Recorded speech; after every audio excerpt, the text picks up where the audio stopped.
Bueno, muy bien, seguimos dentro de este marco de notas especiales que tenemos aquí en Punto Penal y hoy le toca el turno al fiscal en lo penal, Gustavo Subía, cosa que mucho le agradecemos y creo que es un momento muy pero muy importante, habida cuenta de que el próximo fin de semana va seguramente a comenzar el fútbol de nuestro país para charlar de muchos temas de la seguridad y de la justicia aquí en el Uruguay. Doctor, antes que nada regalarle una corbata de nuestro buen amigo Rubén de Hamlet. Bienvenido. Muchas gracias. No soy de usar corbata, pero vamos, capaz que a los 63 años me hace debutar. Y bueno, quien le diga siempre hay tiempo. ¿Quién le diga? Doctor, yo le voy a proponer algo. Mire lo que le voy a decir. Vamos a hacer algo picado. Es como si usted lo tuviese a Rivas, Gonzalo Rivas, en el juzgado penal, por ejemplo, y Rivas va por una causa, y usted le dice, bueno, mire, dígame, Gonzalo, ¿esto blanco o negro? No me diga que tenemos el arco iris dibujado y una serie de cosas más. Primero, arrancamos. ¿Qué responde usted, por ejemplo, cuando dice el ministro del Interior y la gente también, que la policía atrapa a los ladrones o a los delincuentes y entran por una puerta y salen por la otra? Que en parte tienen razón y en parte no tienen razón. Tienen razón en cuanto a que no es un tema solamente de los juzgados, es un tema de la legislación penal que tenemos en este momento, que es una legislación, a mi juicio, que está haciendo agua por todos lados. ¿Cómo se tiran la pelota? Los legisladores se la mandan para los jueces o Eso los es fiscales más viejo que el mundo, ¿no? Pasarse la pelota es un como viejo... un partido de tenis. Y bueno, eso. ustedes juegan... Usted sabe que a mí el fútbol no es una cosa que me interese, ¿no? Sí. Pero si en el fútbol se pasa la pelota, supongamos que la vida es un juego también y se pasa la pelota. Pero no es un pasarse la pelota, vamos a ser bien clarito. El legislador ha sancionado una cantidad de leyes en un librito que se llama Código Penal, que usted lo ojea, lo mira, y es muy interesante porque aplica penas que a todos nos parecen racionales en la medida en que se cometen delitos. Pero además de ese librito, que es el Código Penal, hay otro librito que es el Código de Proceso Penal. Y el Código de Proceso Penal tiene una cantidad de beneficios por los cuales a usted, cuando le imputan un delito y usted supone que las penas son las del Código Penal, en realidad las penas son mucho menores y las posibilidades de entrar por una puerta, que es su pregunta, y de salir por la otra, por el sistema del Código de Proceso Penal, facilita enormemente ese fenómeno. Así que no es solamente un problema de los jueces, es un problema de la legislación. Además, yo tengo diferencias con los jueces, además. Le voy a decir algo. Escuchándolo usted, que es duro, usted es duro. No. No. Usted es un fiscal duro. Si usted me responde de la forma en la cual me respondió, me deja mucho más preocupado de cara al futuro. Mire lo que le digo. Voy a seguir. ¿Qué opinión tiene usted con referencia al tema de las cámaras? Usted me dice, yo no soy del fútbol, no vengo del microclima del fútbol. ¿De qué cuadro es hincha usted? Alguna vez fui a ver un partido a Peñarol cuando tenía 16 años. 16 años. Un solo partido. Y por eso, a nivel de cuando te preguntan, para no decir ninguno me interesa, que quedaba como un bicho más raro de lo que soy, entonces decía Peñarol, pero me interesa nada, no sé. En este momento, si me pregunta a dos jugadores de Peñarol, no lo saco. Correcto, perfecto. ¿Qué opinión tiene en torno al tema de las cámaras de seguridad? ¿Usted cree que con el tema de las cámaras de seguridad en el fútbol, por encima de que no esté en el microclima del fútbol, comienzan a solucionarse los problemas? Bueno, ¿Es un 20%? Eso 10%? lo desconozco porque es bien un tema táctico, un tema eventualmente estratégico de cómo abordar el tema de la violencia. Pero usted ha hablado de las cámaras. Las cámaras es un fenómeno que hoy que suceden con las rejas, con los perros, con los cocodrilos que tenemos que poner en nuestras viviendas para que no nos ingresen y no nos roben. Por supuesto que todos los elementos materiales bienvenidos sean, pero no creo que el tema central pase ni por rejas, ni por cámaras, ni por mecanismos de cualquier tipo para evitar los desbordes. Los temas centrales, desde la historia de la humanidad también han pasado, por llevar a la conciencia social la necesidad del límite. Alguna vez algunas personas sostienen, ¿y por qué en los establecimientos carcelarios, por ejemplo, no hay más cámaras para visualizar? Porque si no existe la infraestructura conceptual de que el delito se lo sanciona, por más que usted ponga los artilugios que ponga, esto no va a mejorar. Ahora, que las cámaras pueden ser un beneficio para la identificación de las personas que cometen desmanes, en esa parte me parece perfecto, porque hoy tenemos problemas para esas identificaciones. No siempre dos personas, que se las visualiza a determinada distancia, es posible reconocer cuál es cuál. Pero los mecanismos, los artilugios, todo lo que sea mecánico para evitar el delito, a mí en lo particular no lo comparto. Por ejemplo, los mecanismos que hoy tenemos de que en las estaciones de servicio, en la noche, no se venda nafta, lo que hacen es derivar las actividades delincuenciales hacia otras. Es decir, no existen mecanismos para torcer una voluntad delictual como no sea uno solo, y es la sanción. Si la pregunta anterior suya hacía alusión a cuáles son los mecanismos por los cuales se entra por una puerta y se sale por la otra, yo creo que es mucho más importante poner límite a los ingresos y a los egresos, a los procesamientos sin prisión, a las medidas que en última instancia muchas veces no tienen eficacia ninguna, poner límite a eso y no apuntar a te cambio tu nivel de vida, no salís de noche, no te vistas de determinada manera, no podés echar nafta, si vas a un estadio vas a estar con sistemas de corralones, de puertas. No es así, no es así. Doctor, acaba de tirar, le explico algo para que lo sepa, ya que usted no viene del microclima del fútbol. Acaba de tirarle por la borda a los dirigentes del fútbol y al Ministerio del Interior toda esta historia de las cámaras de seguridad, que tenemos parado el fútbol hace tiempo, hace 2 meses y medio que no jugamos al fútbol. Y parece que las cámaras de seguridad fueran el milagro caído del cielo que van a modificar toda la situación de violencia en los campos de juego. Usted lo acaba de tirar por la borda. No es mi intención tirar abajo las estructuras de de seguridad. A lo que apunto es que no es disminuyendo la venta de nafta en la noche que evitamos el delito. No, me quedó claro. No es con más cámaras o con menos cámaras. Si sirve, le repito lo de hoy, si sirve para identificar a los autores de delito, bienvenidas sean. Pero si queremos centrar nuestras esperanzas en modificar elementos materiales y no modificar la conciencia que tenemos que tener en la persecución del delito, creo que ahí vamos cerrados. Vamos cerrados. A ver, doctor, a ver. Usted pidió prisión tras aquel famoso insuceso en el partido clásico. Pidió prisión para los jugadores y después pidió prisión para Arismendi, que estuvo sentado ahí en el mismo lugar suyo hace 15 minutos atrás. ¿Qué sintió cuando la justicia no le dio lugar? Y sentí la misma desazón que siento muchos días del año cuando observo que vamos deteriorando nuestra calidad de vida, cuando vamos deteriorando además ese concepto de los muchachos, sobre todo, que ven en sus referentes, que son los jugadores de fútbol, que llevan a cabo actos violentos y que después, en una especie de doble discurso, muchas instituciones a las que esos jugadores pertenecen hacen alusiones a culminar con la violencia, a terminar con la violencia. En aquel momento incluso yo recibí, a nivel de mi jerarca, del fiscal de corte, recibí denuncias de instituciones por haber llevado a cabo, en forma aparentemente no acertada, las indagatorias con motivo de aquel partido de fútbol. En el fondo uno siente que los dobles discursos pueden ser terribles. ¿Cómo decimos una cosa en el boliche y decimos otra cosa cuando estamos acá sentados, por ejemplo? Pero todos sabemos que en la intimidad de nuestra casa podemos manejar a veces con más familiaridad determinadas ideas. Pero de ahí a decir en un lugar blanco y en otro lugar negro, si hoy tuviera que volver a pedir procesamiento por aquellos hechos que sucedieron hace ya más de 2 años, los volvería a pedir y los volvería a pedir con prisión. Correcto. Permítame, ya que habló de la demagogia o habló del doble discurso, permítame que le repregunte. Usted es padre. Padre y abuelo. Correcto. Vayamos a un partido de la Liga Universitaria. Domingo por la mañana. Está jugando su hijo al fútbol. Cobran un orsay y se calientan y se casan a las tortas. Y no hay lesiones. ¿Usted pediría procesamiento con prisión para su hijo y para el resto de los muchachos en la Liga Universitaria de la misma forma que lo pidió para los integrantes del partido clásico? Gracias a Dios, nuestro sistema procesal penal tiene la posibilidad que yo me excuse si hay un familiar o alguna persona con la que tenga vinculación. Está bien, póngale que gracias a Dios, vecino, no, porque lo emocional está siempre presente. Correcto, un vecino suyo. Un vecino suyo, le pido el procesamiento sin ningún problema. Y lo he hecho y he tenido problemas en la vida por pedir procesamientos de personas que consideraban que tenían algún tipo de vinculación conmigo y eso a mí no me inhibe en absoluto. ¿Y si otro fiscal se lo pide para su hijo por un partido en la Liga Universitaria un domingo por la mañana? Pero y mi amigo, mire, va para contársela un poquito más corta, porque además es un ejemplo que lo he puesto, quizás usted me ha escuchado, y es relativo a las multas. A un hijo mío que había en Punta del Este, había tomado aparentemente alguna grapita de más y le retiraron la libreta por 6 meses, que le deterioró su nivel de vida por el tipo de actividad que realiza. En lo particular, a mí me pareció perfecto.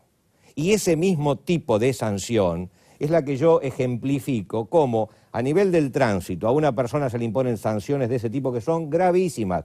Los coletazos laborales de quitarle la libreta a una persona por 6 meses son enormes. Sí. Bueno, a esa persona, cuando es nada más que una falta administrativa, le caemos con todo el peso de la ley, y cuando hay delitos estamos exonerando hoy por hoy a un 40% de los procesados, los estamos exonerando de la medida cautelar de prisión, que muchas veces es el único momento en que reciben una sanción, porque si nos da el tiempo capaz que le explico lo que es un proceso y cómo se reciben beneficios al iniciar el proceso y se reciben beneficios al terminar el proceso por lo que se llama la libertad condicional, que está prevista en el nuevo código y que va a terminar que muy poquitos van a ir presos. Entonces, cuando el sistema penal se nos cae porque no tiene capacidad de imponer penas verdaderas, penas sustantivas, entonces las fases administrativas, cuando se habla de las multas, y usted me preguntaba si pediría o no pediría responsabilidad para personas que pudieran ser de mis conocimientos o que a un hijo mío le pidieran responsabilidad, y por supuesto que como padre no me gustaría, pero yo tengo que manejar con un criterio lógico. Vivimos en un momento en que me parece que los criterios lógicos se están yendo, nos están abandonando y estamos nada más que a los golpes de los baldes, de las situaciones que van pasando para tomar decisiones. Mire lo que le voy a decir, y usted lo sabe, en determinado momento o en determinados lugares de Europa, y hasta le diría en ciertos lugares de Latinoamérica, el pedir sanciones duras se le dice populismo punitivo. Eso quiere decir, y usted lo sabe mejor que yo, eso quiere decir, por ejemplo, que uno tiene un cierto acto demagógico para con la sociedad que normalmente reclama penas muy duras para los delincuentes. Es como una cuestión de decir, yo quedo bien con la sociedad porque estoy exigiendo penas duras para los delincuentes. Pero también está la otra. Tenemos los que quedan bien, para usar su terminología, con la sociedad, porque son comprensivos de la naturaleza humana falible. Y con esa comprensión que a mí me tiene muy cansado en los últimos años, del comprender al pobrecito, del comprender al perejil, de comprender al hombre que él no es responsable, sino que toda la sociedad es la responsable de su conducta, estamos yendo por el camino, y repito lo de hoy, que no salimos de noche, que no nos podemos vestir en determinada forma, que no podemos dejar nuestra vivienda más de 48 horas, y creo que no necesito seguirle relatando lo que está sucediendo. Así que populismo punitivo, nada. Hay un código que en los hechos, en la realidad, un código penal, no se aplica. Solicitar que se aplique el código no es populismo de ninguna naturaleza. Es simplemente aplicar aquello viejo que en cualquier sociedad primitiva sucedía, y era, si a mí me hacen algo, yo quiero la reparación por ese algo. Es tan sencillo como cosas que son absolutamente innecesarias justificar. Correcto. El pedir penas duras. No es pedir penas duras. A ver, no. perdón. Si usted tiene que el delito déjeme una pequeña aclaración. No, usted es pícaro, usted me maneja... No. Usted tiene un gran conocimiento y aparte es muy verborrágico y es un hombre muy inteligente. Me lleva la entrevista para el lado en desacuerdo con todo lo que me está diciendo. Bueno. Ni soy verborrágico, ni soy muy inteligente. Doctor. Hablo con lo que considero que es lo correcto, y es así. El Código Penal, para algunos delitos, le pone máximos de 6 años, de 8 años, de 16 años. Yo no estoy pidiendo penas. El hurto, por ejemplo, tiene un máximo de 6 años. Yo no estoy soñando, ni quiero penas duras, de aplicar los máximos. Puedo conformarme con aplicar los mínimos. Así que eso no es pedir pena dura, es que se cumpla. Una cosa es pedir duramente una pena y otra cosa es pedir que, aunque sea un mínimo, se cumpla. Repregunto, en los países del primer mundo, cuando uno va, queda claro algo, que si uno comete una infracción o le erra, tiene penas muy duras. Olvídese. Eso está claro y me ha tocado, por ejemplo, verlo, felizmente no experimentarlo, pero sí verlo en los países primermundistas. ¿Usted cree que con las penas duras se amortigua o desaparece definitivamente la delincuencia? La delincuencia no desaparece nunca, nunca. Hoy estamos hablando en general de la delincuencia de calle.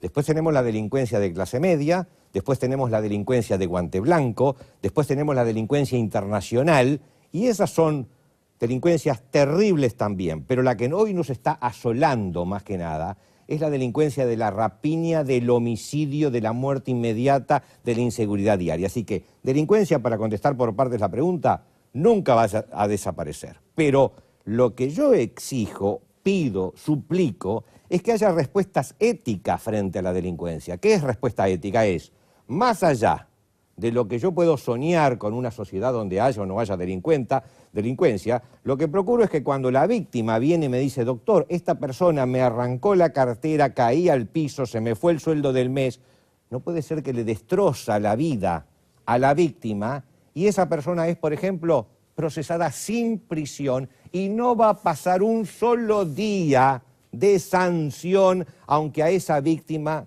ese mes y el recuerdo emocional que le queda después de un delito le fracturó la vida. Ese desajuste, a ese desajuste yo le llamo que el sistema no tiene una respuesta ética. No es también un tema de números, que subieron las rapiñas, que bajaron las rapiñas, que más hurtos. Los temas de números no me interesan. Más allá, me interesan sí en el largo camino. En el corto camino es que a las víctimas hay que darle una respuesta que hoy el sistema no le está dando. Nos vamos con una pregunta corta a la pausa. No me haga preguntas, cuando me la haga, tíremela y yo se la respondo ahí. Perfecto. Si no me deja mordiendo el paño. No, está bien, se la voy a tirar antes de la pausa. ¿Ustedes a favor o en contra de la pena de muerte? En contra. No solamente en contra de la pena de muerte, yo he estado en contra del descenso de la edad de imputabilidad de los menores infractores. ¿Por qué? Porque no es necesario a un menor infractor por un homicidio imponerle 30 años. No es necesario. Yo he tenido homicidas cuando estaba en menores infractores. Pero usted quiso levantar... plafón, claro. Usted quiso levantar el plafón de las penas para los menores. El plafón de las penas, tanto en los mínimos como en los máximos, sin llegar a aquel exceso. Así que no soy partidario de la pena de muerte, me parece una aberración, y tampoco era partidario, aunque comprendía a quienes lo impulsaban, por las situaciones en que vivimos, comprendí y por eso era partidario de elevar a 10 años las penas máximas para menores infractores. Y te termino con una cortita. He visto infractores de 17 años que mataron a comerciantes en oportunidad de rapiña que tenían sanciones penales en los hechos de 8 meses de internación. No puede ser. Estamos con el fiscal Subía hablando del tema que nos afecta a todos, en definitiva, y que nos preocupa a todos, que es la inseguridad y básicamente las respuestas que sobre el particular tiene la justicia. Volvemos con él en un instante. Ahora continuamos con nuestra compañera Sandra Rodríguez. Y para hacerle un obsequio a nuestro invitado, al fiscal de corte Gustavo Subía, y viene de la mano de Cosecha Dorada, que él le obsequia los productos de Cosecha Dorada para que pueda compartirlos en familia, disfrutarlos y compartirlos en familia. Y hacemos un paréntesis en esta charla de Julio Ríos con el fiscal de corte Gustavo Subía para irnos a la Liga Española. Muy bien, muchas gracias, Sandra. A ver, Gustavo, las cámaras, vuelvo otra vez al tema de las cámaras, no siempre son ineficientes, ni te diría son un detalle menor. Porque, por ejemplo, la Ciudad Vieja cumple un rol muy importante. Las cámaras en varios lugares de Montevideo cumplen roles importantes, ayudan a la identificación de los delincuentes, pero la cámara en muchas partes de Montevideo funciona porque el delincuente se ubica más o menos aislado. Ahora, en grandes cantidades de personas aglomeradas, entonces, las cámaras van a servir, insisto en eso, para identificar a las personas, pero por más que las identifiquemos, si luego llegan al juzgado, y volvemos a lo de hoy, y hay una puerta giratoria, identificamos, hacemos el gasto que el Estado hace en detención, defensor de oficio, fiscal, actuario, juez, funcionarios policiales que trasladan, médico forense, todo ese gasto que el Estado hace, y luego, en definitiva, esa persona recibe nada más que la sanción de haber estado 24 horas detenidas antes de pasar al juzgado porque es procesada sin prisión, entonces ¿de qué nos sirve? ¿De qué nos sirve el esfuerzo? Por eso insisto, no es que esté en contra de cámaras, de vallados, de corredores, de corralones, bueno, no estoy en contra, pero ese no es el mecanismo para combatir el delito del barra brava violento. El mecanismo para combatirlo es lo que hicimos cuando aquel partido de Cerro, donde por suerte el señor magistrado, el doctor Oanian, acompañó los pedidos con prisión que yo efectué sobre hinchas violentos de Cerro. Fue un partido además muy especial porque se hicieron videos por parte de delincuentes para realzar la actitud delincuencial en oportunidad del partido. Bueno, el juez, por suerte, siguió el pedido fiscal, fueron varias personas procesadas a prisión y eso es lo que realmente se siente. Es lo mismo que las multas. La multa debe de existir. Hace poco un director de transporte de la Intendencia sostenía una frase que hasta yo había tenido cierto pudor para decirla, y era: la letra con sangre entra. Porque la multa hace que la letra con sangre entre. Y estoy totalmente de acuerdo con este hombre. Te me adelantaste algo. Vos sabés que arranqué tratándote de usted y ahora te estoy tuteando. Bueno, ya. adelante. Bueno, Por la edad te lo tolero. no, a ver, yo te iba a decir, ¿por qué actúas de oficio con los jugadores y una pelea en la cancha y no actuabas de oficio con el mismo rigor con los problemas en la tribuna, por ejemplo? No, nunca he actuado de oficio. En las situaciones con los jugadores, la jueza que estaba en aquel momento a cargo del turno fue la que trajo el tema al juzgado. El actuar de oficio es tener iniciativa por parte del fiscal. Imagínate tú que yo, que no veo fútbol, para actuar de oficio tendría que dedicarle a una cosa que no me interesa un tiempo que no estoy dispuesto a dárselo. Así que yo respondo cuando hay una denuncia, en aquel caso fue la magistrada la que lo trajo. En el caso de los hinchas de Cerro hubieron denuncias también de la policía. Sucede de que uno no puede estar en todas las canchas, en el sentido figurado ahora, del país de lo que sucede. Por Para supuesto, que en alguna oportunidad ahí me tocará, lo levantaste haré. un centro interesante. ¿Vos no crees que tiene que haber un juzgado especializado en el deporte con gente que conozca el microclima del fútbol y por ende pueda tener una perspectiva mucho más profunda, mucho más real, mucho más acabada de lo que pasa en el fútbol? No. No. Me parece que no, porque lo que pasa en el fútbol, a veces estar muy interiorizado de lo que pasa en el fútbol, es un problema para los operadores judiciales. ¿Por qué? Tener demasiado afecto por determinada institución. ¿Te condiciona? Y sí, y claro que condiciona. Más allá de Pero pará, vos me bromas. estás diciendo que los jueces aquí de repente no pueden dejar de lado su fanatismo por un determinado equipo y a veces pueden llegar a suavizar penas producto de esa situación. Te lo voy a contestar un poquito más irónico o un poquito más jocoso del tema como lo estábamos tratando hasta ahora. Hay operadores judiciales, no solamente jueces. Operadores son fiscales, defensores, jueces, ministros de tribunales de apelaciones y todo, con los que yo he hablado un poco más distendidamente. Cuando hablas en lo formal, parecen seres normales.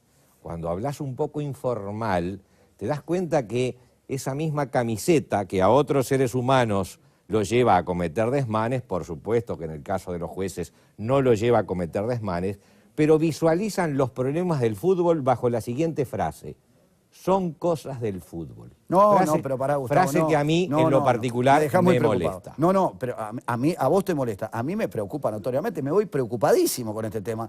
Van a hacer una inversión de novela con el tema de las cámaras ahora y vos me decís que en determinado momento en los juzgados la gente no se puede marginar del afecto clubista. No es así, no es así, no pará. lo tomes a la tremenda, por eso te decía que lo estaba manejando con cierta ironía. No es que los jueces no actúen, Sí. pero existe un factor emocional Sí. que hace que visualicen con mayor simpatía. Por ejemplo, cuando yo pedí el procesamiento de los 9 jugadores que Sí, pedí sí. y que estaban repartidos más Sí. o menos equidistantemente, las bromas que tuve que sufrir por parte de numerosos operadores no son las bromas que tengo que sufrir cuando pido el procesamiento de un homicidio, un rapiniero o una persona que roba. Es decir, no es que el juez o el fiscal, el defensor no hay problema, porque total el defensor los defiende, pero no es que el juez y el fiscal deriven o desvíen su mano. Es que hay una actitud emocional donde no se ve la lesividad que muchas veces tienen esas conductas. Si el juez tiene que procesar, procesará. Y no es porque procese sin prisión o con prisión por eso. Lo hacen por otros factores que si viene el tiempo lo diremos. Pero es que notas de que existe una especie de percepción, como en tantos otros uruguayos, de que lo que suceda dentro de las canchas es algo connatural al espectáculo deportivo. Yo estoy totalmente en desacuerdo con esa benignidad, digamos así, que a veces sucede. A ver, quiero cumplir en el tiempo que nos queda con muchas cosas que tengo que preguntarte todavía. Vos llamaste a Damiani y llamaste a H en determinado momento, presidentes de Peñarol y de Nacional. ¿Qué te quedó? ¿Qué compromiso te quedó o no te quedó de los presidentes de los clubes más importantes de nuestro país con este tema de la violencia y de los No barrios. lo llamé, lo cité al juzgado. Correcto. Y en lo particular, no me parece oportuno hablar de personas en singular. Sí te puedo hablar porque he citado a otros presidentes y he citado a otros funcionarios de los clubes. Lo que visualizo en general y sin particularizar es en general que sucede algo semejante a lo que me sucede con los colegas que recién hablábamos. Es decir, no está la percepción real, la dimensión real del problema de la violencia. No te olvides tú que muchas personas que tienen afección por un determinado cuadro, cuando van al estadio se transforman, y lo sabrás tú, en seres irracionales. Irracionales, totalmente. La razón no es solamente un problema de amor a la camiseta. Yo creo que hay profundos problemas psicológicos que muchas veces determinan esas conductas. Es un momento de escape, es un momento de evacuar tensiones, es un momento de proyectar frustraciones, etcétera, etcétera, etcétera. Pero en determinada medida... Resumiendo, ¿se comprometen o no? Cuando determinadas personas vinculadas al fútbol tienen que tomar decisiones, yo creo que erran al momento de no tomar decisiones más severas y de hacer autocrítica de las conductas que sus instituciones pueden llevar a cabo. Yo les preguntaba, y eso sí te lo puedo decir, si había determinado tipo de educación hacia los jugadores con el tema de la violencia. Y en definitiva, no existía esa educación. Y en mi fuero íntimo, y viendo a veces documentales o conversaciones sobre el tema del baby fútbol, me dicen, o veo, de que a veces los propios padres incitan a sus hijos a que lleguen a extremos violentos y los propios padres manifiestan violencia sobre niños que después se acostumbran a que el ambiente natural de la competencia es un ambiente de matar al otro. Y en ese ambiente se van gestando luego, no solamente los jugadores, se van gestando las hinchadas, se van gestando las capas superiores de las instituciones.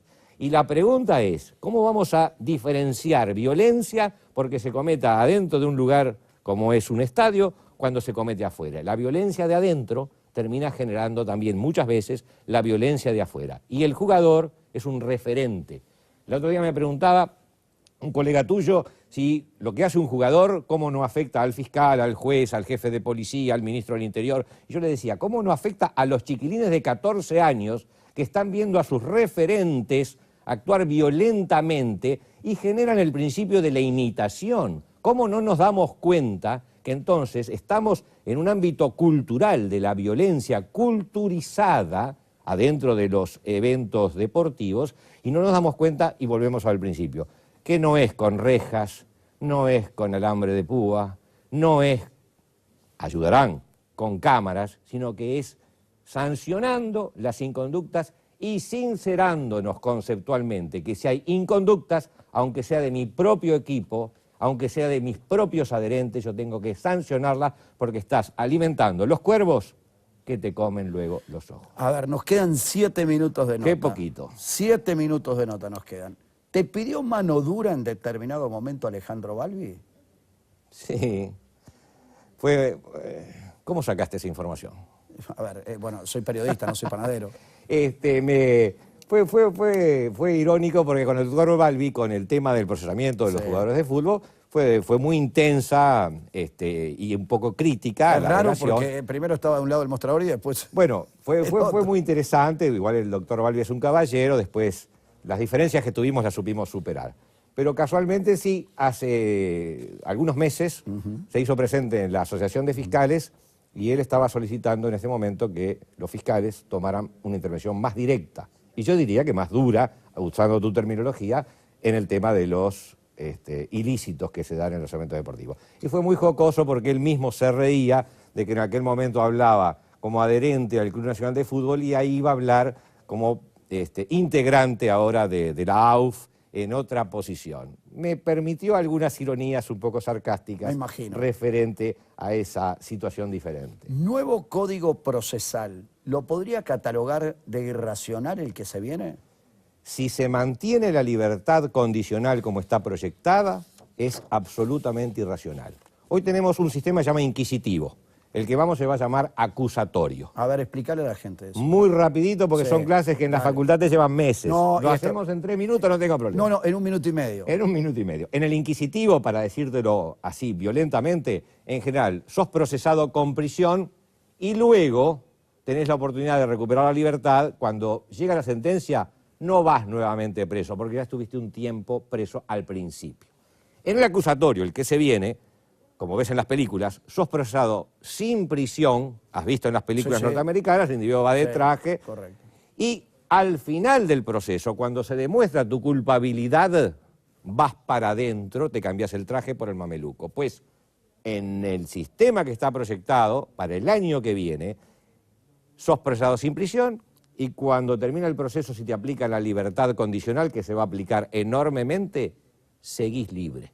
Entonces, no hay ni sanción al principio, ni sanción al final, a diferencia de hoy, que mal o bien hay una irracional sanción al principio, pero sanción al fin, y luego muchas veces recuperar la libertad. Quiere decir que si no se modifica el 295 del nuevo Código de Proceso Penal, vamos a asistir a un espectáculo terrible en materia de no sanciones. No, me Eso dejás no puede ser. Más preocupado. A ver, 3 finales. Mi función es dejar preocupada a la gente. 3 finales, me dejas muy preocupado. ¿Vos crees en la recuperación de los que pasan por la cárcel? En un porcentaje bajo, sí. Bajo. En la situación que hoy tenemos, donde la cárcel tiene muchísimo para mejorar, yo diría que a veces se califica de infiernos determinadas cárceles, y es verdad, en esa situación, no.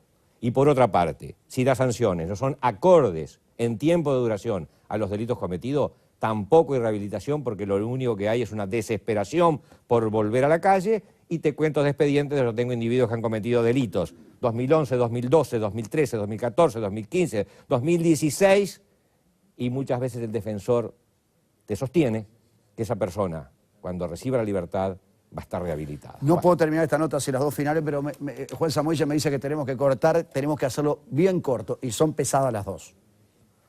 Son pesadísimas las 2. Mirá Me lo que te exigís digo. maratón, Gustavo, pesadísimas las 2. Villanueva Saravia, antes de morir, intendente de Cerro Largo, te acusó a vos junto con 2 jueces de querer plantarle una causa. Curiosamente, después vos fuiste fiscal tras la muerte de Villanueva Saravia. ¿Vos crees que a Villanueva Saravia lo mataron o que el tipo se suicidó? Yo creo como operador que se suicidó. Pero en este mundo, en lo que yo no veo con mis propios ojos, y obviamente que eso yo no lo vi, fui a indagar, yo no puedo afirmar nunca un 100% de nada. Yo creo en un 95% que Villanueva Saravia se suicidó. La última, vos provenís de hijo de un general, sobrino de un general, tenés una formación muy militarizada, digamos. Sobrino de un contraalmirante, primo de otro contraalmirante. ¿Eso te hace duro? ¿Eso te generó determinados inconvenientes con mujeres de verdad y justicia y una serie de cosas más? No. Volvemos a lo de hoy. Duro, no. Si yo te pidiera en un hurto, te pidiera 6 años, soy un duro. Yo pido 12 meses, pero quiero que se cumplan. No soy duro. ¿Qué me generó la estructura familiar, obviamente, donde tanta cantidad de militares? Más que nada mi padre. El resto de los familiares, con una influencia mucho menor. Me generó, sí, la convicción de que para convivir tienen que haber límites. Si no hay límites, la convivencia se transforma en una selva. Y creo que esa convicción que heredé al día de hoy es de aplicación. Gustavo Zubía, un gustazo de tenerte con nosotros. Muchas gracias. Muchas gracias por tu claridad conceptual en la concordancia o en la discrepancia. Fundamentalmente, creo que ha sido de mucha utilidad para la gente que nos ha mirado hoy en Punto Penal. Así que muy amable Tus por estar. preguntas más difícil que examen de facultad porque no me dabas tiempo para contestar. Vos Pero sabés, no, la verdad, encantado. Sinceramente la piloteaste muy bien, lo hiciste con mucha cintura. Dale. Vamos contigo, Sandra, continuamos con mucho más Punto Penal.